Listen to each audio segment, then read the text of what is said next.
Hello नमस्ते सबैलाई स्वागत छ सिम्पल लर्निङ क्लासमा। आजको टपिक रहेको छ क्वालिटेटिभ एन्ड क्वान्टिटेटिभ सिग्निफिकेन्स। यो चाहिँ पार्ट 3 हो। पार्ट 1 र 2 मा हामीले यसको बारेमा सिम्पल कुराहरू पनि बुझ्यौं र दुईटा क्वेशनलाई पनि हामीले सल्भ गरेर हेरेको थियौं भने यो भिडियोमा चाहिँ हामी यो थर्ड क्वेशनलाई सल्भ गरेर हेर्छौं। What are the significance of the chemical reaction दिएको छ। यहाँनेरि एउटा रिएक्सन दिएको हुन्छ।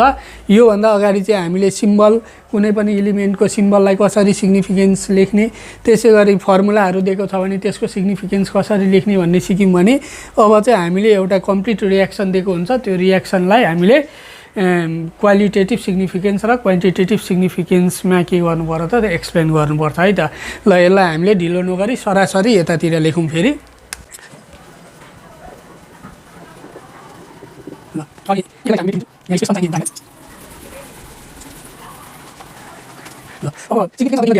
रिएक्सन कुनै पनि रिएक्सन दिन सके हुन्छ हामीलाई क्वेशनमा र अहिले चाहिँ हामी एउटा इक्जाम्पल लिन्छौँ। त्यो चाहिँ reaction between the calcium carbonate र हाइड्रोक्लोरिक एसिड हो है त। सो पहिला त हामी रिएक्सन लेखौँ। क्वेशनमा चाहिने रिएक्सन बिट्विन क्याल्सियम कार्बोनेट, यसलाई चाहिँ लाइम स्टोन पनि भनिन्छ, मार्बल स्टोन पनि भनिन्छ। त्यसै गरी हाइड्रोक्लोरिक एसिड लेख्दाखेरि यो सिम्बल। त्यसै गरी यो दुईटा रिएक्सन भयो भने प्रोडक्ट के बनाउँछ त भन्दाखेरि क्याल्सियम र क्लोरिन मिसिएर क्याल्सियम क्लोराइड बनाउँछ। त्यो चाहिँ एक किसिमको सल्ट हो। अनि त्यसै गरी अब यहाँबाट CO2 ग्यास निस्किन्छ भने वाटर हाइड्रोजन र यहाँ भएको अक्सिजनसँग रिएक्सन गरेर के निकाल्छ त उसले वाटर पनि निस्किन्छ। अनि त्यसै गरी ग्यास के आउँछ CO2 ग्यास आउँछ।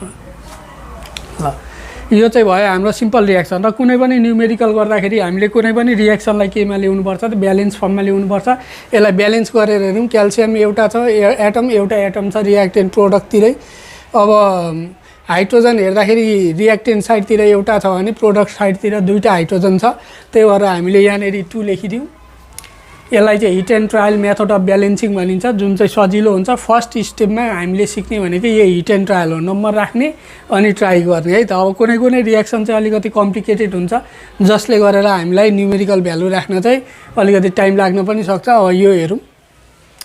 अब क्याल्सियम एउटा भयो, हाइड्रोजन दुईटा भयो रिएक्टेन्टमा, प्रोडक्टमा पनि दुईटा छ। अक्सिजन टोटल 3 वटा छ रिएक्टेन्टमा भने प्रोडक्टमा पनि 1 + 2 3। ल अब ब्यालेन्स केमिकल भइसकेको छ। अब त्यसपछि चाहिँ अब हामीले गर्नुपर्ने के हो त भन्दाखेरि सुरुमा त हामीले क्वालिटेटिभ सिग्निफिकेन्स लेख्छौँ है त।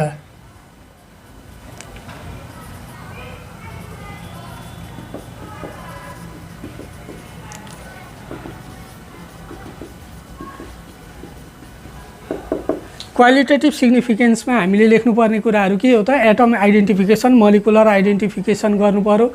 ल यहाँनेरि हामीले अब आइडेन्टिफाई गरौँ है त के रिएक्सन भइरहेछ त। Calcium carbonate react with hydrochloric acid to give calcium chloride water and carbon dioxide. यही भएको यो रिएक्सनमा त्यही कुरालाई हामी सरासरी लेखिदिन्छौँ। Calcium carbonate reacts with hydrochloric acid to give के दिइरहेछ त भन्दाखेरि calcium chloride,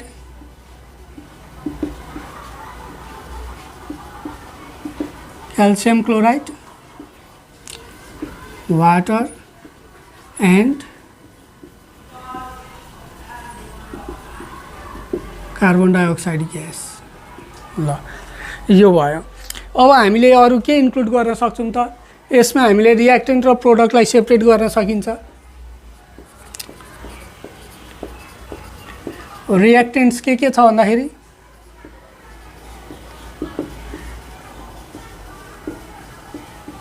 calcium carbonate and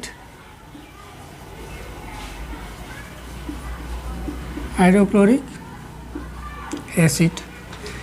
अझै यसको बारेमा लेख्न सक्यो भने अझै राम्रो हो कि क्याल्सियम कार्बोनेट भनेको के हो त यो पनि एउटा सल्ट हो। अब यो रिएक्सनमा अलिकति अचम्मको कुरा के हुन्छ भने कहिले पनि एसिडले रिएक्सन गर्ने चाहिँ बेससँग हो। Acid and base react together to form the salt हामीले पढिसकेको छौँ, त्यसलाई न्युट्रलाइजेसन रियाक्सन पनि भनिन्छ हो। तर यो आफैमा एउटा के हो त सल्ट हो, त्यो भएर योसँग चाहिँ अलिकति बेसिक नेचर हुन्छ। यो क्याल्सियम कार्बोनेट चाहिँ कस्तो हुन्छ त बेसिक नेचरको हुन्छ, यसले बेस जस्तो पनि बिहेभियर गर्छ हल्का, त्यही भएर यहाँनिर चाहिँ उसले बेसिक सल्टको रूपमा काम गर्छ। बेसिक सल्ट प्लस एसिड भएको कारणले चाहिँ अब यहाँ न्युट्रल सल्ट आयो। फेरि यो CaCl2 भनेको चाहिँ न्युट्रल सल्ट हो, यो चाहिँ अब स्ट्रङ एसिड र स्ट्रङ बेस मिल्दाखेरि आउने सल्ट हो। फेरि यो चाहिँ हैन क्याल्सियम हाइड्रोक्साइड र हाइड्रोक्लोरिक एसिड यो दुईटा स्ट्रङ एसिड र स्ट्रङ बेस मिसिएर आउने सल्ट भएको कारणले यो चाहिँ न्युट्रल सल्ट हो। यो चाहिँ अलिकति बेसिक सल्ट हो, त्यही भएर बेसिक सल्ट र हाइड्रोक्लोरिक एसिड चाहिँ रिएक्सन भइरहेछ है त। यहाँ त्यसमा कन्फ्युज नहौँ हामी। अब त्यसै गरी यो रियाक्टेन्ट अब सबै कुराहरू लेख्नु पर्दैन हामीले, त्यस्तो कुराहरू खालि यहाँनिर सिम्पल कुराहरू मात्रै लेख्छौँ है त हामी। अब प्रोडक्टमा के बन्दैछ त? क्याल्सियम क्लोराइड बन्दैछ,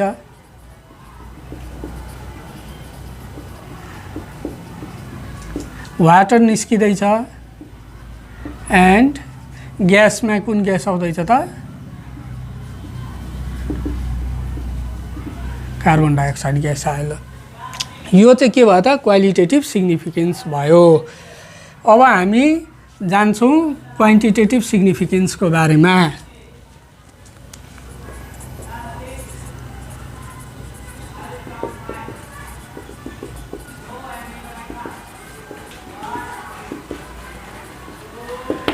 क्वान्टिटेटिभ सिग्निफिकेन्स भनेको चाहिँ अब के हो त? एमाउन्टको कुरा आउँछ, मोलको कुरा आउँछ, मोलर मासको कुरा आउँछ, मलिकुलर मासको कुरा आउँछ, ग्यास हो भने एन्ड एसटिपीमा भोल्युमको कुरा आउँछ, पार्टिकल्सको कुरा आउँछ। त्यो भएको कारणले यहाँनिर हामी सरासरी हेरौँ है त। सुरुमा यसको हामीले के निकाल्थ्यौँ भने मलिकुलर मास निकालेर ठ्याक यहाँनिर लेख्थ्यौँ ल। क्याल्सियम कार्बोनेटको मलिकुलर मास कति आउँछ? यसको 16 गरेर हेरौँ।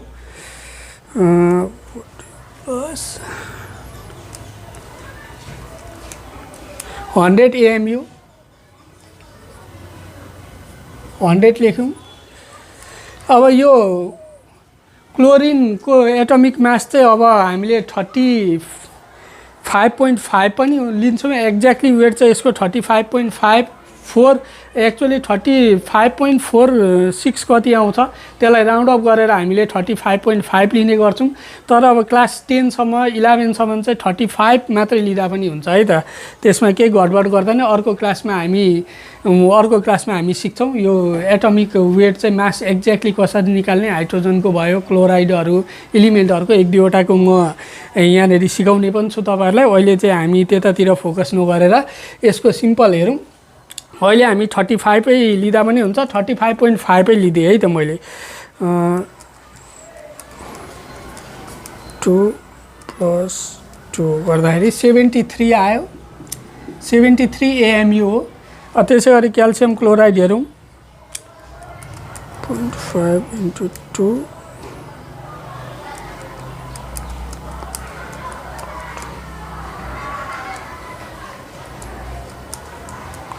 111 आयो।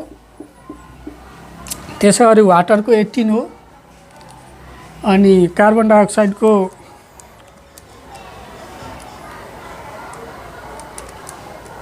44। ल यो चाहिँ केमा आयो त भन्दाखेरि एटमिक मासमा आइसक्यो है त। एटमिक मास आइसक्यो। अब हामीले यहाँनिर क्वान्टिटेटिभ सिग्निफिकेन्समा के लेख्नु पर्यो? यो त 1 मोल हो, 1 मोलको 100 हो। अनि यहाँ चाहिँ 2 मोल छ, 2 मोल अफ हाइड्रोक्लोरिकको जम्मा वेट कति हो त? 73 AMU हो। त्यसै गरी यो पनि 1 मोल हो। 1 मोल अफ क्याल्सियम क्लोराइडको वेट कति? 111 AMU हो। 1 मोल अफ वाटर कति हो? 18 AMU हो। 1 मोल अफ कार्बन डाइअक्साइड कति हो? 44 AMU हो। हैन, यसलाई ग्राम पनि भन्न सकिन्छ, ग्राम मलिकुलर वेट हुन्छ, ग्राममा लेखियो भने चाहिँ। अब यसलाई हामी सिम्पली मोलको तरिकाले लेखौँ। नम्बर 1 मा चाहिँ हामी के लेख्छौँ भने 1 mole of calcium carbonate reacts with 2 mole of calcium hydrochloric acid to give के आयो त भन्दा 1 mole of calcium chloride, calcium chloride, यसलाई चाहिँ नेममा कन्भर्ट गर्दा पनि हुन्छ। अनि 1 मोल अफ वाटर आएको छ and 1 mole of carbon dioxide. ल यही आएको हो केमिकल रिएक्सनमा। त्यही भएर यसलाई चाहिँ हामीले एमाउन्टमा लेख्यौँ। अब यो चाहिँ हामीले सिम्पली रिएक्सन मात्रै लेखेको हो, त्यही भएर यो चाहिँ क्वालिटेटिभ भयो। यो चाहिँ एमाउन्ट पनि लेख्यौँ हामीले, 1 मोल 2 मोल 1 मोल, त्यो भएर यो चाहिँ क्वान्टिटेटिभमा जान्छ है त। यो मोल भयो। अब यहाँ मुनि पनि हेर्नु त यो एएमयू छ। अब यो त मोलिकुलर मासको कुरा आयो, त्यही भएर यसलाई पार्ट्समा पनि लेख्न सक्छौँ हामी, त्यो पनि एमाउन्टकै कुरा आउँछ।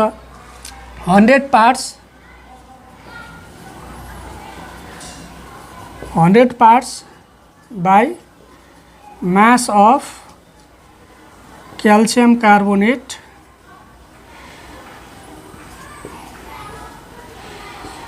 reacts with, यसको कति पार्ट्स त 73 पार्ट्स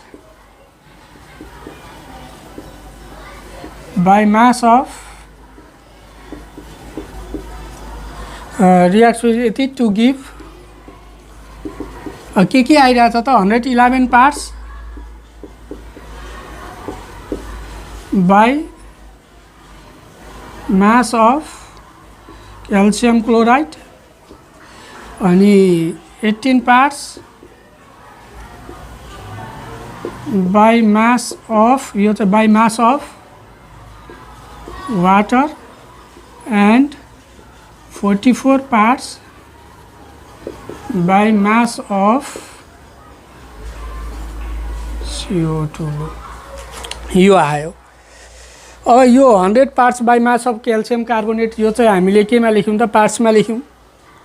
अब मेनली कुरा लेख्नुपर्ने यति हो। अर्को कुरा के भइरहेछ यहाँ, यो ग्यास हो। यो त कार्बन डाइअक्साइड भनेको एउटा के हो त, ग्यास हो, जुन चाहिँ हेभियर देन एयर हुन्छ होइन, डेन्सिटी यसको हाई हुन्छ। सो अब यो नर्मल एसटिपीमा जुन चाहिँ प्रड्युस भएको छ 1 मोल हो। यो त यो कति प्रड्युस भएको हो त, 1 मोल प्रड्युस भइरहेछ यहाँनिर रिएक्सनमा। 1 मोललाई एसटिपीमा हामीले योभन्दा अगाडि पनि हेरेको, एसटिपीमा 1 मोलको भोल्युम सधैँ कति हुन्छ, 22.4 लिटर हुन्छ हो। भनेपछि ग्यास कति प्रड्युस भइरहेछ त यो रिएक्सनमा भन्दा 22.4 litre of carbon dioxide gas is produce. अब यसलाई पनि लेख्नु पर्यो, when calcium carbonate reacts with hydrochloric acid, it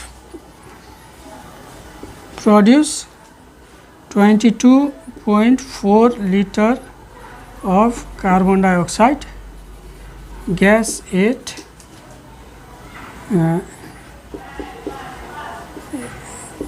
अब यो 8 एसटिपी भनेको यो रिएक्सन चाहिँ एसटिपीमा गरेको होइन है त। यो जुन चाहिँ 1 मोलको वेट छ त्यो चाहिँ एसटिपीमा हामीले क्याल्कुलेट गर्दा कति आएको, 22.4 लिटर आएको। अब यो चाहिँ नझुकिने। When the calcium carbonate react with hydrochloric acid it produce 22.4 litre of the carbon dioxide gas. STP भनेको यो मेजरमेन्ट जुन लिएको हो हामीले त्यो ग्यासको चाहिँ, त्यो चाहिँ एसटिपीमा लिएको हो, रिएक्सन चाहिँ एसटिपीमा भएको होइन। अब त्यसै गरी हामीले रेसियो लेख्न सक्छौँ। 4 नम्बरमा हामीले रेसियो अफ रिएक्टेन्ट्स, अब कुनै पनि केमिकल रिएक्सन गर्दाखेरि हामीले रिएक्टेन्टको रेसियोहरू मेन्सन गर्दाखेरि अझै राम्रो हुन्छ। यहाँ रेसियो हेरौँ, 1 mole of calcium carbonate 2 mole of hydrochloric acid छ भने चाहिँ 100 पार्ट्स अफ क्याल्सियम कार्बोनेट छ, 73 पार्ट्स अफ हाइड्रोक्लोरिक एसिड छ। अब रेसियो लेख्दाखेरि कुन चाहिँ रेसियो लेख्ने त, अब एउटा मोल रेसियो हुन्छ, एउटा मोलिकुलर मासको रेसियो हुन्छ है त। अब मोल रेसियो लेखौँ, mole ratio of calcium carbonate is to hydrochloric acid कति हुन्छ त, क्याल्सियम कार्बोनेट कति मोल छ, 1 मोल, 1:2 मोल आउने भयो। रेसियो कति हुने भयो, 1:2। यो चाहिँ के को बेसमा हो त, मोल रेसियोको बेसमा है त। अब यो खोलेर लेखिदिनुपर्छ हामीले, यो रेसियो 1:2 मात्रै लेखियो भने चाहिँ थाहा हुँदैन। त्यसै गरी अब मास रेसियो हुन्छ,